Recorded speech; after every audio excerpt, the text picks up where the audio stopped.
Sujud iya, tapi hidup masih sulit. Ada orang di rumah tangga cuma senyum aja selesai. Ini gelar tinggi, persoalan kecil nggak pernah tuntas. S1, S2, S3, S banyak sampai dingin, tapi persoalan nggak pernah tuntas gitu. Ada orang S1 saja enggak, tapi masalah besar itu jadi ringan. Cuman senyum, bahkan cuman canda aja, masalah hilang. Ini ada orang cuman karena keramik saja satu, itu bisa ribut adu argumentasi. Yang ini cuman bicara sedikit selesai. Mama, kamu tahu nggak beda keramik sama kamu apa? Apa itu? Keramik itu mah kalau dipindah ke sana semakin antik. Tapi kalau mama mindahin ke sana semakin cantik. Selesai. Catat. Ini cuma diskusi sedikit deh, ngobrol itu selesai. Ada orang senyum beres, tapi ada orang yang menyelesaikan banyak argumentasi nggak pernah tuntas. Itulah dia. Tiap hari sholat pasti ada yang salah. Nah, sekarang kita mulai untuk caranya dulu, baru kemudian ke dalil bacaan. Apa yang dibaca dalam sujud, doanya apa artinya, bagaimana membaca doa itu dengan bahasa hati kita. Jangan-jangan selama ini sujud tapi nggak paham artinya. Ya, bagaimana bisa merasakan kenikmatan sholat? Yang kedua, banyak orang sujud tidak membaca doa itu dengan hatinya, cuma di lisan aja. Subhanarabbiyal a'la, subhanarabbiyal a'la, subhanarabbiyal a'la, Allahu akbar. Subhanarabbiyal a'la wa bihamdi, Allahu akbar. Subhanakallahumma wa bihamdika, Allahumma ighfirli, Allahu akbar. Cuman itu saja. Kalau cuman itu anak kecil pun bisa. Apa bedanya kita dengan orang lain? Pada pemaknaannya. Nah, sekarang kita mulai dulu dari sini cara. Setelah itu ke sini dan saya coba terangkan setiap detailnya. Saya mohon izin ini bisa dikosongkan. Saya mau naik ke sini, boleh ya? Alhamdulillah. Izin ya, Mas.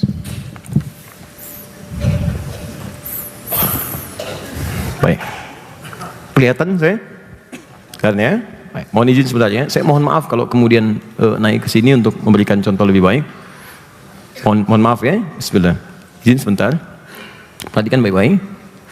Nah, sekarang lebih kelihatan ya? Baik. Sujud posisinya akan dimulai dari setelahnya tidal, kemudian turun ke bawah. Nah, saya menghadap ke sini dulu ya. Ya teman-teman akhwat ya, mohon izin lihat sini, fokus. Saya mohon izin menghadapnya begini karena ukuran mejanya lebih panjang ke sini. Jadi bisa kelihatan. Lihat sini. Sami'allahu liman hamidah, kan? Selesai. Rabbana walakal hamd. Kita telah tuntaskan ini. Baik itu tangan yang ke sini ataupun yang ke sini, saya telah berikan argumentasinya di pertemuan lalu dan dua-duanya boleh. Kemudian setelah selesai Sami'allahu liman hamidah Rabbana walakal hamd, kita akan mulai turun sujud. Perhatikan baik-baik. Satu, dalam posisi turun sujud, maka posisi kaki tidak berubah. Lebarnya masih selebar dengan bahu di sini. Ini tidak terlampau kemudian lebar, tidak terlampau rapat. Dalam posisi akan turun. Tidak harus merapatkan begini dulu sujud, tidak harus melebarkan kemudian sujud. Cukup biasa selebar dengan bahu. Jelas sampai di sini? Baik, nanti saya terangkan maknanya. Kemudian yang kedua, tahan sini. Kita akan turun sekarang. Allahu Akbar, bisa diucapkan Allahu Akbar dulu baru turun. Bisa turun dulu saat sujud mendekat Allahu Akbar, atau bersamaan saat akan turun Allahu Akbar. Dalam turun ini, perhatikan, ada dua anggota tubuh yang bisa kita gunakan untuk turun terlebih dahulu ke tempat sujud. Pertama, mulai dengan lutut. Ya, saya praktekkan. Kita turun. Lihat baik-baik. Allah. Ya, tadi kan lutut dulu. Jelas? Baru kemudian telapak tangan. Allahu Akbar. Saya ulang ya.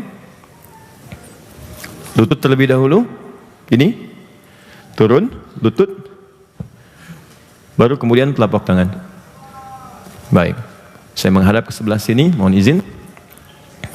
Gini, lutut dulu, tidak ada perbedaan laki-laki dengan perempuan, semua sama.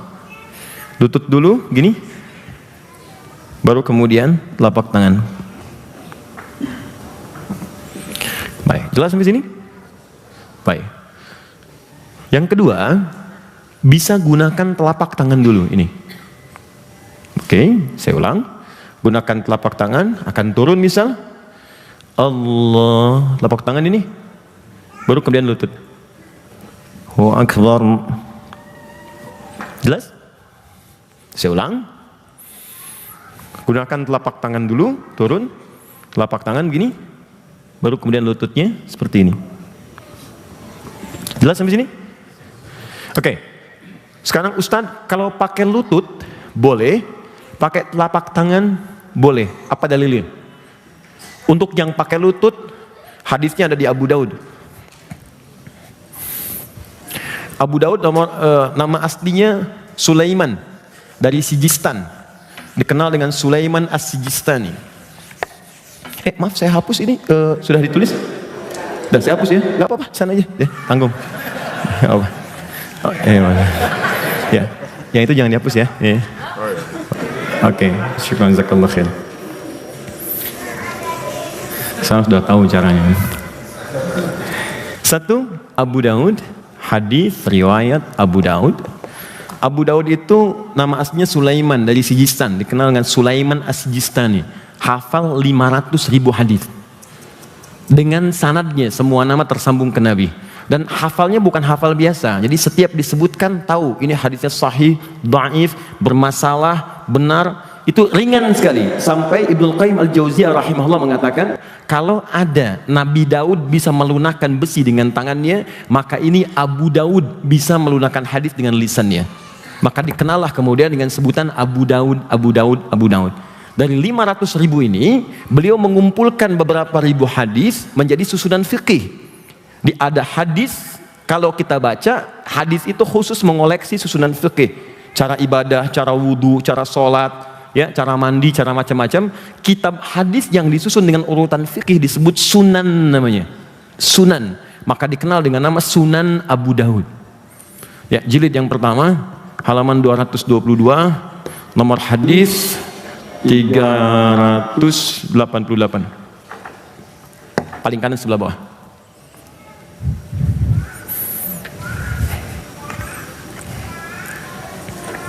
Yang meriwayatkannya namanya Wa'il bin Hujur bin Rabi'ah. Asal Wa'il dari Hadramaut, Yaman, anak keturunan dari Raja Yaman. Kemudian masuk Islam, datang kepada Nabi, kemudian menyatakan keislamannya, diterima oleh Nabi dan diangkat Wa'il menjadi murid Nabi sampai belajar kepada Nabi dan meriwayatkanlah hadis ini. Ya. 838, maaf, 838, bukan 388, 838. Paling kanan sebelah bawah. Perhatikan hadisnya.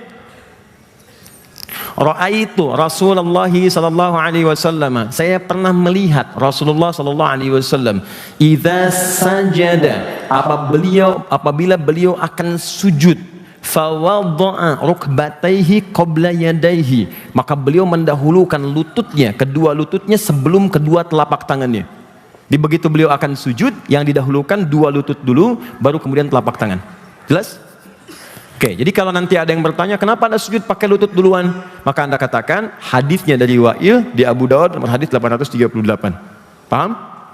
Baik, yang menggunakan telapak tangan itu cuma beda dua nomor. Nomor hadis 840 sampai 841 di kitab yang sama. Periwayatnya sahabat Abu Hurairah. Nama aslinya Abdurrahman. Sebelum masuk Islam, nama aslinya Abdus Syams. Masuk Islam tahun ke-7 Hijrah. 3 tahun sebelum Nabi wafat. Penting saya tuliskan kalimat ini. 3 tahun sebelum Nabi wafat. Nomor hadis 840 sampai 841, paling kiri sebelah atas di kitabnya. Fokus ini. Kata sahabat Abu Hurairah radhiyallahu taala anhu, "Ra'aitu Rasulullah sallallahu alaihi wasallam." Saya pernah melihat Rasulullah sallallahu alaihi wasallam idza sajada, apabila beliau akan sujud, wada'a yadayhi qabla rukbatayhi, beliau meletakkan kedua telapak tangannya sebelum kedua lututnya. Bahkan pernah mengatakan, idza sajadta fala tasjud kama yabrukul ba'ir falyadha' yadayka qabla rukbatayk. Kalau kamu pengen sujud, jangan sujud seperti duduknya unta, dahulukan telapak tanganmu sebelum kedua lututmu. Jadi kalau yang menggunakan lutut menggunakan dalil yang ini, menggunakan telapak tangan menggunakan dalil yang ini. Timbul pertanyaan, Ustadz, kenapa kontradiktif? Satu lutut, satu telapak tangan. Bahkan hadis yang mengatakan dahulukan telapak tangan, jangan lutut. Yang satu mendahulukan lutut, jangan telapak tangan. Mana yang benar? Nah teman-teman, setelah diteliti, dikumpulkan hadisnya, ternyata tersimpulkan bahwa dua-duanya ini benar. Di awal masa sholat, Nabi itu lebih banyak sujud dengan menggunakan lututnya terlebih dahulu. Di awal-awal muncul perintah sholat. Tapi di akhir-akhir kehidupan beliau, sejak beliau mulai sepuh, ya kan? Usia 60 tahun, 61 tahun, 62 tahun, ya, sebelum beliau kembali kepada Allah, itu lebih banyak terlihat menggunakan telapak tangannya. Karena itulah Abu Hurairah kan baru masuk Islam tahun ke-7, 3 tahun sebelum Nabi wafat. Dan Nabi usia sudah 60 tahun. Saya mau tanya pada teman-teman, biasanya, maaf ya, ini umumnya, tidak semuanya. Biasanya kalau semakin sepuh, persoalan pertama ada di apanya? Lututnya. Oke? Baik, maka karena Nabi punya masalah dengan lutut, saat itulah ketika sujud dia gunakan telapak tangan. Maka wajarlah kemudian Abu Hurairah meriwayatkan hadis dengan telapak tangan. Sedangkan Wa'il itu masuk Islam lebih duluan dibanding Abu Hurairah. Dan Nabi di masa awalnya lebih banyak menggunakan lututnya. Akhirnya disimpulkan oleh ulama fikih, jangan lihat sepuh dan tidaknya. Toh barangkali ada yang muda pun terkena cedera di lutut, dia bisa menggunakan telapak tangannya. Jadi jangan disimpulkan kalau ada orang misalnya, mohon maaf ya, sujud menggunakan telapak tangannya, lantas Anda katakan, oh sepuh. Mas Ari sujud, Allahu Akbar, telapak tangan dulu, udah tua. Bukan. Mungkin itu nyaman bagi dia, jadi bebas, silahkan. Mau pakai telapak tangan boleh, sujud boleh. Jadi kedua-duanya benar, yang salah yang menggunakan kepala duluan. Oke, satu ini. Ya, pindah hadis sekarang. Tolong bantu satu orang, boleh naik sini. Mas, Eca deh, nggak terlalu tinggi. Ini Mas. Mas Eca aja. Bentar. Waduh. Gak apa-apa. Silakan. Ya. Silakan. Gak sopan. Gak apa-apa. Silakan. Ayo. Bismillah. Ampuni dosanya ya Allah. Fokus, lihat sini, pelan-pelan. Sekarang beliau mau turun, posisi bebas, mau lutut dulu atau telapak tangan dulu, silakan turun dulu. Baik, lututnya. Tahan sini, tahan sebentar. Tahan sini, teman-teman fokus baik-baik. Lututnya sedang turun. Sekarang anggota badan yang mana saja yang boleh menempel ke tempat sujud saat akan sujud. Saya ulang. Sekarang sudah posisi turun. Sekarang anggota badan mana saja yang boleh menempel ke tempat sujud saat sujud. Saya bacakan hadisnya dari Ibnu Abbas radhiyallahu taala anhuma, qal, perhatikan, umirna an nasjuda ala sab'ati a'zamin. Kata Ibnu Abbas, kami diperintahkan untuk sujud oleh Nabi pada 7 anggota sujud. Ada berapa? 7. Baik. Pertama, alal jabhah, kening. Sini. Ya, saya ulang, kening ya. Dan ini nggak boleh terhambat oleh penghalang yang sifatnya khusus. Bukan penghalang yang secara umum diperkenankan nggak ada masalah gitu. Ya kayak misalnya, mohon maaf, mau kena dia, itu nggak ada masalah. Jadi kalau akhwat misalnya mau sujud, mau kenanya sampai ke sini itu nggak apa-apa. Ya, atau misalnya ada jilbab yang halus, ya yang halus, yang kainnya misalnya menutupi bagian kening ke tempat sujud itu nggak apa-apa.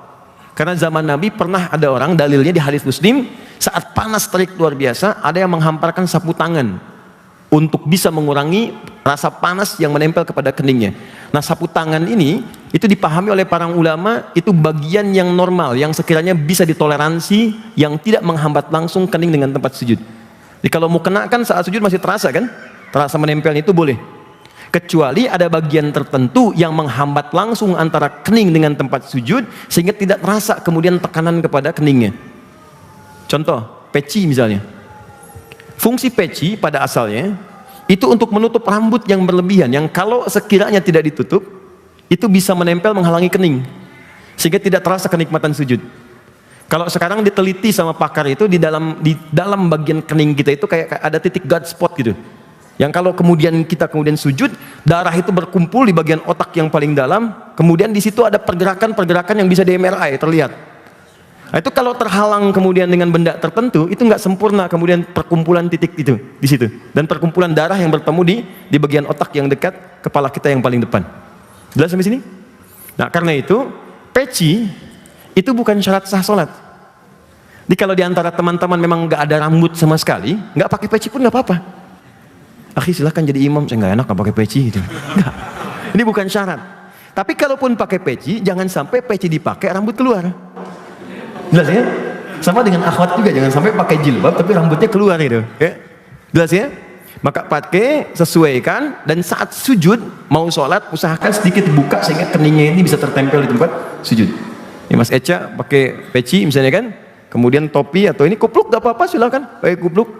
Ya, di Timur Tengah, di Eropa kalau dingin kadang-kadang orang pakai kupluk gitu, gak ada masalah. Ya, ini kan hanya sesuatu yang menutup saja. Ya, kalau mau dipakai seperti ini boleh, silahkan, asal jangan membuat orang misalnya heran dengan apa yang kita kenakan. Ya, pakai di sini belakangnya ada ondel-ondelnya, kan sini. Silakan Mas. Bismillah. Sujud. Ada kesini nggak apa ya? Kening satu. Sebentar Mas. Satu ini. Baik. Dua. Perhatikan baik-baik. Yadain atau kafain, dua telapak tangan. Saya ulang, dua telapak tangan. Satu tambah dua berapa? Tiga. Jadi ini dihitung satu, dihitung satu. Kening dan dua telapak tangan. Dua telapak tangan ini ketika ditempelkan, ini yang jarang dipraktikkan. Posisinya persis seperti takbir. Jadi tidak terlampau rapat begini, tidak terlampau lebar begini. Mengurai saja seperti ini, biasa. Dia tidak rapat begini, tidak lebar begini, mengurai biasa. Dan posisi lebar di sini itu selebar saat takbir. Jadi tidak terlampau lebar begini, tidak terlampau rapat ke sini. Ya, bahkan mohon maaf dalam posisi sujud ini itu yang takbir kemudian yang biasanya rapat seperti ini, itu dalam sujud dihindari. Kalau bisa kata Nabi itu dilebarkan begini, bukan dirapatkan. Nabi pernah melarang seseorang saat sujud itu tangannya dirapatkan begini. Kata Nabi perbaiki, hentikan. Ya, kenapa? Karena ketika Anda rapatkan begini dalam keadaan sujud, itu diafragma bisa tertekan, nafas bisa tidak lancar, bisa meninggal itu, bisa pingsan. Ya, karena itu lebarkan, luaskan, sampai seakan-akan saat Anda buka ini, anak kambing itu bisa lewat. Ya, anak kambing bisa lewat itu kiasan ya, kiasan. Bukan berarti ukur, anak kambing lewat sini, anak kambing. Sujudnya benar, tidak. Jadi maksudnya buka itu sehingga kita merasa nyaman, udara, nafas enak, ya, nyaman, lebarkan. Kita praktekkan. Kening tempelkan. Tahan. Ini buka, jadi bukan ke dalam begini. Ya. Tapi keluar seperti ini, siku. Sehingga di sini ada jalur yang luas. Sama dengan perempuan ya, tidak ada bedanya. Jadi saya belum pernah menemukan riwayat perempuan sujud ininya nempel ke sini, ke dalam, tidak. Ya, tapi sama saja ini terbuka keluar supaya ini ada kenyamanan dalam sujudnya. Paham sampai sini? 1 tambah 2 berapa? 3. Sekarang 4 dan 5, kedua lutut. Dua lutut. Kening, 2 telapak tangan, 2 lutut. 1 tambah 2, 3 tambah 2, 5. Oke. Yang terakhir, jemari di dua kaki. Jemari di dua kaki. Di kaki ada 2, dihitung kakinya. Jemarinya kemudian sampai nempel. Jemari di dua kaki. Perhatikan baik-baik teman-teman. 1 tambah 2, 3 tambah 2 lutut, 5 tambah 2 kaki. Jemari di dua kaki tambah 2 berapa? 7. Fokus baik-baik. 7. 1 kening, 2, 3 ini, 4, 5 lutut, 6, 7 bagian belakang. Nanti ada tambahan 1, tapi ini sifatnya fleksibel, bisa dikerjakan, silahkan. Tak mampu jangan dilakukan. Tambahkan 2 kakinya bagian belakang, ujung jemari. Nah, di sini yang jarang kemudian mohon maaf sebagian ya belum menyesuaikan. Fokus baik-baik, lihat sini. Pernah melihat yang seperti ini? Ya, sekarang kan? Nah. Ada yang begini? Ada ya? Baik. Ada yang begini? Nah, perhatikan baik-baik. Ternyata saat sujud itu, kaki bagian belakang itu bukan terbuka begini, tapi tertutup seperti ini. Ya, dan nggak pakai O. Oh. Oke. Mohon izin Mas Eja, bangun dulu, menghadap ke sana Mas Eja, supaya kelihatan dari sini. Fokus baik-baik. Lihat sini. Kening sudah, telapak tangan sudah, lutut sudah, kemudian kaki. Ini menempel seperti ini. Dan jemarinya ditekuk. Ya, bukan kemudian diluruskan begini, tapi ditekuk sini. Seperti ini. Tidak dibuka, nutupnya tidak begini, tapi seperti ini. Jelas? Kemudian ini sujud. Nah, sekarang lihat baik-baik. Ketika Nabi menyebutkan jabhah, telunjuk Nabi itu menunjuk ke hidung. Kata Nabi, alal jabhah. Yang disebut kening, tapi menunjuk ke hidung. Ya, maka sebagian ulama memahami dari sini, kalau Anda ingin sempurna kening itu menempel dengan baik, maka ukurannya hidung. Kalau hidung itu bisa menempel kemudian ke tempat sujud, bukan ditekan tapi menempel ke tempat sujud, sepanjang tempat sujudnya bersih, maka itu akan mendukung kepada kening sempurna, dan bagian ke bahu ke belakang pun sampai ke belakang itu sifatnya sempurna sujudnya. Tapi kalau hidungnya kemudian diangkat, tidak sempat menempel atau dijauhkan, maka ini pasti naik. Angkat keningnya Mas, jauhkan hidungnya. Tuh, ini naik. Tempelkan hidungnya, turun. Jelas? Makanya ukuran hidung dengan kening pasti seimbang. Nggak ada Pinocchio kemudian dalam kasus ini, tidak. Ya, pasti ukurannya pasti seimbang. Antara hidung semancung-mancung apapun, kalau dipakai sujud pasti sempurna. Jelas sampai sini? Oke. Sekarang lihat baik-baik. Fokus. Kita hitung satu-satu. Pertama apa? Ini. Kedua apa? Baik. 2 telapak tangan. Selanjutnya apa? Lutut. Selanjutnya apa? Jemari di 2 kaki. Ukurannya satu lagi tambah apa? Hidung. Perhatikan baik-baik. Kalau sujudnya benar, pertama kali pasti akan merasa pusing. Disesuaikan dulu, enak gitu. Jadi begitu Anda turun, pusing nggak? Pusing. Ya. Sujudnya nggak benar tuh. Baik, alhamdulillah. Anda sini. Gantian? Oh, oke. Siap. Fokus, pelan-pelan. Sujud lagi. Lihat sini. Perhatikan baik-baik. Kalau sudah turun seperti ini, jangan dulu baca doa. Doa bukan dibaca saat Anda baru turun langsung baca. Kadang-kadang ada yang baru turun sudah subhana rabbiyal a'la. Subhana rabbiyal a'la wa bihamdihi, subhana rabbiyal a'la wa bihamdihi, subhana rabbiyal a'la, langsung bangun lagi. Tidak, teman-teman, biarkan ini turun dulu. Biarkan darah mengalir dulu dengan lancar.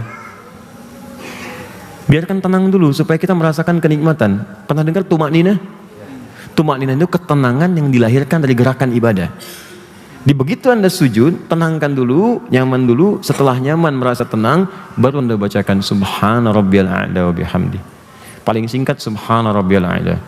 Kalau mau doa yang dari Sayyidah Aisyah, subhanakallahumma wa bihamdika Allahumma ighfirli. Tahukah Anda, ketika bacaan itu dibacakan sepenuh jiwa kita, walaupun pendek tadi, kalau benar bacaannya, seketika Allah akan membuka pada kita apa yang kamu mintakan dalam sujudmu, aku berikan pada saat itu. Nah, bangun sebentar Mas. Tahan. Sampai di sini bisa dipahami? Kalau sudah paham, saya akan tutup dengan menjelaskan makna doanya. Setelah itu kita diskusi sebentar dan coba kita amalkan dalam sholat kita. Pasti ada perbedaan. Oke, boleh istirahat sebentar? Gak apa. Jazakallah khair. Apa bacaan sujud? Baik. Subhana rabbiyal a'la. Oke, ada 3 jenis bacaan. Saya ulang, ada 3 jenis bacaan. 1 yang pendek. Subhana rabbiyal a'la. Sampai situ. Subhana rabbiyal a'la.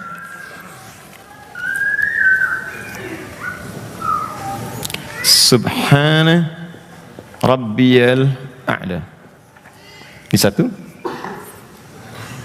Yang kedua, ini ditambah wa bihamdi, boleh. Pernah dengar subhana rabbiyal a'la wa bihamdi? Pernah dengar? Oke. 3. Dari Sayyidah Aisyah, subhanakallahumma wa bihamdika Allahumma firli. Ini ada tambahan lagi setelah ini, Allahumma firli. Ya. Sekarang perhatikan baik-baik. Banyak orang yang membaca ini berulang-ulang, tapi sayang tidak dibacakan seperti yang Nabi inginkan. Sehingga peluang terkabulnya doa setelah itu tidak datang secara sempurna. Teman-teman, doa ini Ini baru doa pembuka, belum ke permintaannya. Dan saya sangat sayangkan sekali, ada orang yang cuma baca sampai sini langsung bangun. Subhana rabbiyal a'la wa bihamdi, bangun. Rabbighfirli warhamni wajburni warfa'ni, dan seterusnya. Sayang. Kan Allah tawarkan tadi di Quran surah 48 yang kita tulis, ayat 29. Kata Allah, kalau sedang Anda sujud, minta sebanyak-banyaknya. Nah, cara membuka permintaan itu, ilustrasinya begini. Itu di pintu itu, di balik pintu itu ada segala yang kita inginkan. Kita tinggal minta. Cuman nggak mungkin masuk ke situ kalau nggak kita buka dulu pintunya. Untuk membuka pintu itu, ini doanya. Subhana rabbiyal a'la, kita buka. Setelah dibuka, jangan cuma diliatin, tapi minta apa yang diinginkan di balik pintu itu. Nah, sayangnya ada yang sudah buka pintu malah ditinggalkan pintunya. Jelas ya? Dia bacakan kemudian kalimat ini, tapi dia nggak mintakan doanya. Nah, sekarang bagaimana cara membacakan doa ini supaya pintu-pintu kebaikan tadi dibukakan oleh Allah Subhanahu wa taala? Sekarang yuk kita lihat pelan-pelan. Satu, kita analisis kalimatnya. Subhana Rabbi al-a'la. Satu. Dua, wa bihamdi. Tiga, Allahumma ghfirli. Dua, tiga. Kalau Anda bisa bacakan ketiga-tiganya, ini lebih bagus. Satu, kata subhan tidak disebutkan dalam Al-Quran termasuk hadis kecuali menunjuk pada satu keadaan yang tidak sesuai dengan sifat atau keagungan Allah. Misal, ada orang berkata, Tuhan punya anak ya. Dijawab oleh Allah, subhanallah, itu nggak benar. Karena nggak sesuai dengan sifat Tuhan. Jelas? Quran surah kedua ayat 116. Wa qalu takhadzallahu walada. Mereka berkata Tuhan punya anak. Subhanah, itu nggak benar. Dulu Abu Jahal, Abu Lahab itu pernah menyoal Nabi. Kata mereka, Muhammad Tuhanmu gila. Masa bisa memperjalankan hambanya dari Masjidil Haram ke Masjidil Aqsa cuma semalam dan balik lagi. Waktu itu belum ada teknologi. Mustahil katanya. Maka turun Quran surah 17 ayat pertama. Subhanalladzi asra. Yang kalian tuduhkan nggak benar. Tuhan bisa melakukan apapun di luar batas kuasa kita. Subhan. Nah sekarang kalimat subhanallah, kalimat subhan kalau dibacakan oleh kita, itu artinya menunjuk semua aktivitas kita yang kadang-kadang bertentangan dengan keinginan Allah. Coba kalau sedang sibuk, jeda syuting, padahal ada waktu untuk sholat, tiba waktu sholat, didahulukan dulu sholatnya atau diabaikan sholatnya? Sebab kalau kerja, sedang kerja depan komputer, ada proyek, tiba-tiba ada panggilan, Allahu Akbar, Allahu Akbar. Sebetulnya kita bisa tunda dulu itu, kemudian sholat. Tapi ada di antara sebagian kita, atau bahkan teman-teman muslim, lebih mendahulukan pekerjaan dunia dibandingkan dengan panggilan Tuhan. Makanya ketika Anda mengucapkan kalimat subhanallah, coba ingat-ingat apa sih perintah-perintah Allah, keinginan-keinginan Allah yang kadang-kadang kita abaikan pada saat itu. Manusia ini aneh. Kalau nuntut kepada Allah itu kencang, ya Allah saya pengen ini, pengen itu, ya Allah kabulkan. Tapi ketika Allah minta, itu jarang cepat direspon. Coba lihat Quran surah kedua, ayat 152, paling kanan sebelah bawah. Quran surah 2, ayat 152. Lihat nih ya, ini kaidah nih, kaidah dasar. Fadhkuruni adzkurkum. Kata Allah, sebut nama saya, cepat respon seruan saya, maka aku pun akan cepat meresponmu. Jadi secepat apa Anda merespon seruan Allah, secepat itu pula Allah merespon seruan kita. Yang lebih dahsyat lagi, rumus doa cepat dikabulkan. Buka Quran surah kedua ayat 186. Quran surah 2 ayat 186, paling kiri sebelah bawah di mushaf.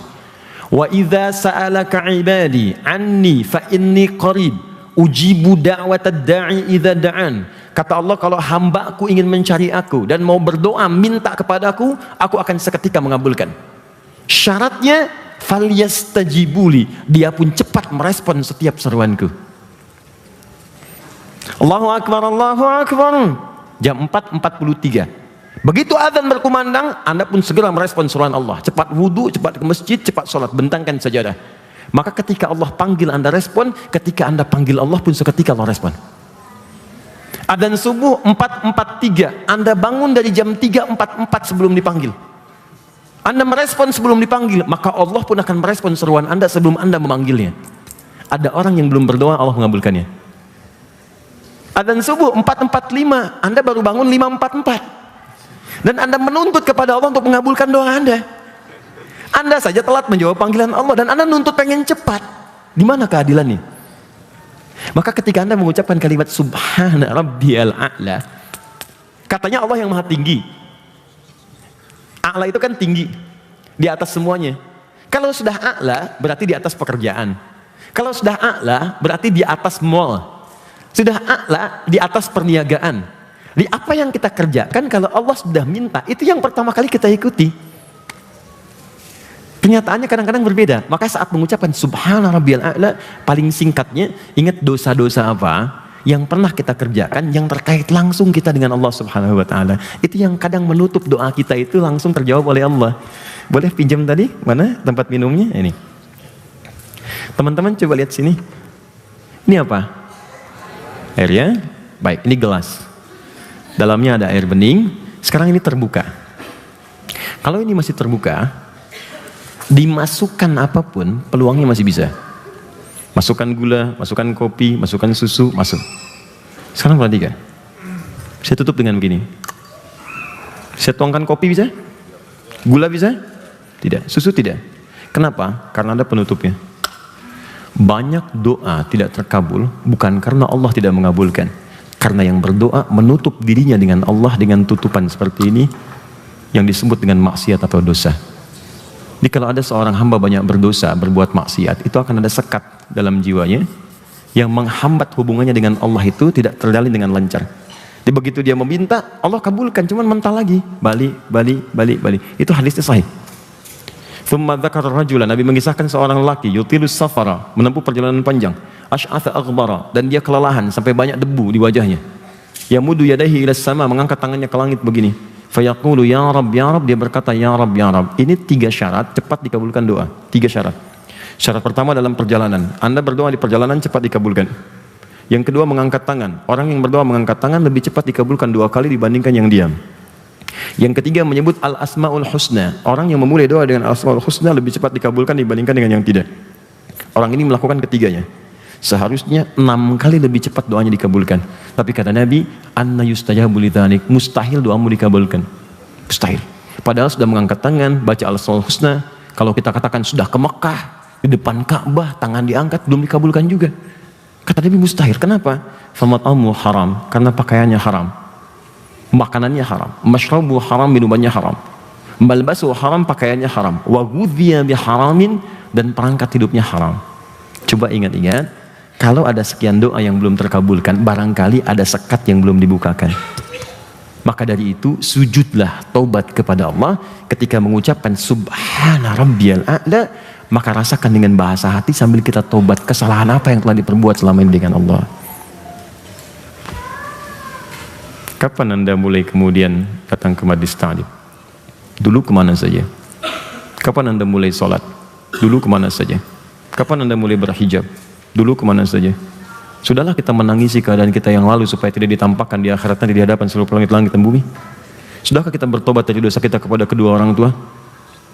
Sudahkah kita bertobat dari dosa kita kepada anak-anak kita sendiri yang belum kita rawat dengan baik? Belum dengan tetangga, belum dengan yang lain. Maka ketika sujud, minta sama Allah, ya ampuni dosa saya. Subhana Rabbiyal A'la, minta ampun.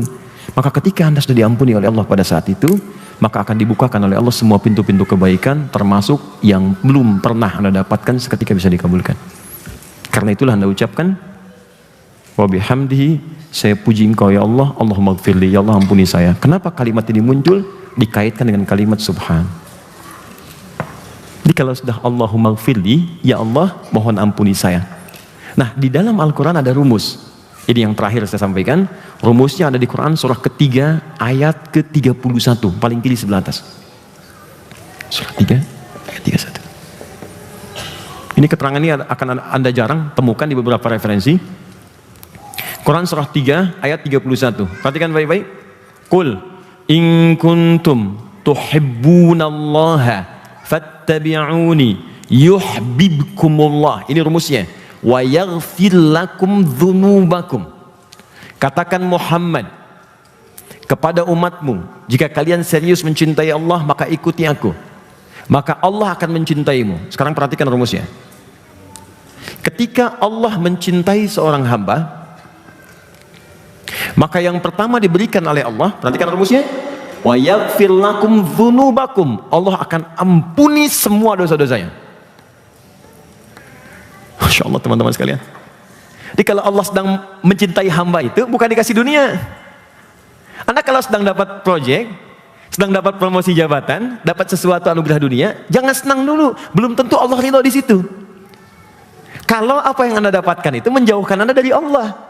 Memang dapat tawaran pekerjaan bagus, cuman sholatnya tertinggal, nggak bisa baca Quran, itu nggak ada keberkahan di dalamnya. Di Allah itu kalau sudah cinta dengan seorang hamba, yang pertama diberikan bukan dunia, tapi ampunan dari semua dosa-dosanya. Dan kalau sudah diampuni dosanya, diampuni itu nanti terdapat perisai kebaikan dalam dirinya. Misal, mata diampuni dosanya, dia akan melihat yang tidak baik lagi. Telinga diampuni dosanya, dia hanya akan mendengar yang baik-baik. Semua baik. Kalau sudah dicintai oleh Allah, maka diberikan ampunan dari dosanya. Sekarang rumus ini kita balik. Kalau seseorang diampuni dosanya oleh Allah, berarti dia telah mendapatkan cinta Allah. Kenapa Anda dalam sujud minta ampunan kepada Allah Subhanahu wa taala? Allahumma ighfirli, ya Allah ampuni dosa saya. Ketika jatuh air mata Anda, datang ampunan Allah seketika Anda sedang dicintai oleh Allah Subhanahu wa taala. Dan kaidah cinta selalu mengatakan akan memberikan apapun pada yang dicintainya. Bukankah Anda mencintai anak Anda dan memberikan semua yang diinginkannya? Bukankah seorang istri yang mencintai suaminya akan membuatkan apa yang diinginkan suaminya? Dibuatkan masakan kesukaannya, diberikan hadiah yang disukainya. Cinta kan? Apa yang Allah tidak miliki? Karena itu kalau kita sujud dengan benar, mengucapkan Allahumma ighfirli, ya Allah ampuni dosa saya, dan ingat dosa pada Allah, dosa pada orang tua, dosa pada tetangga, minta ampun betul-betul sampai keluar dari mata kita, itu seketika turun cinta Allah dan dibukakan apa yang Anda ingin mintakan kepada Allah saat itu. Seketika diberikan peluangnya. Makanya kata Nabi, kalau itu sudah ada terbuka dan terasa lapang di hati kita, karena beda nanti cara sujudnya. Orang yang sujudnya benar, itu akan ada ketenangan dalam jiwanya. Air mata keluar. Paling gampang saat sedang punya masalah deh, sujud kan, air mata keluar kan, minta petunjuk, ya Allah berikan saya petunjuk, ya Allah minta yang terbaik. Itu begitu keluar air mata kita, terasa ketenangan, disitulah Anda minta. Bahkan kalau perlu kata Nabi, minta yang banyak, minta yang utama. Ya Allah sayangi suami saya, ya Allah jadikan dia imam saya yang baik di dunia, ya Allah jadikan dia pasangan saya yang mulia di akhirat, ya Allah sayangi istri saya, ya Allah jaga dia tetap salihah, ya Allah anak kami, ya Allah jadikan mereka penghafal Quran, ya Allah orang tua kami, ya Allah yang telah wafat sinari kuburnya, ya Allah berikan hidayah kepadanya, ya Allah. Minta sampai Anda merasakan kepuasan dalam meminta itu, baru bangun. Saat bangun itulah Anda bacakan Rabbighfirli warhamni wajburni warfa'ni dan seterusnya. Pertanyaan saya, dari sekian ribu kali Anda ruku dan sujud, berapa kali kita praktekkan ini? Kita hanya pernah mengenal kisah bahwa Nabi lama sujudnya. Kita hanya pernah mendengar cerita bahwa sujud terakhir itu Nabinya lama. Apa yang Nabi lakukan dalam sujud itu? Dan apa yang kita kerjakan untuk meneladani itu?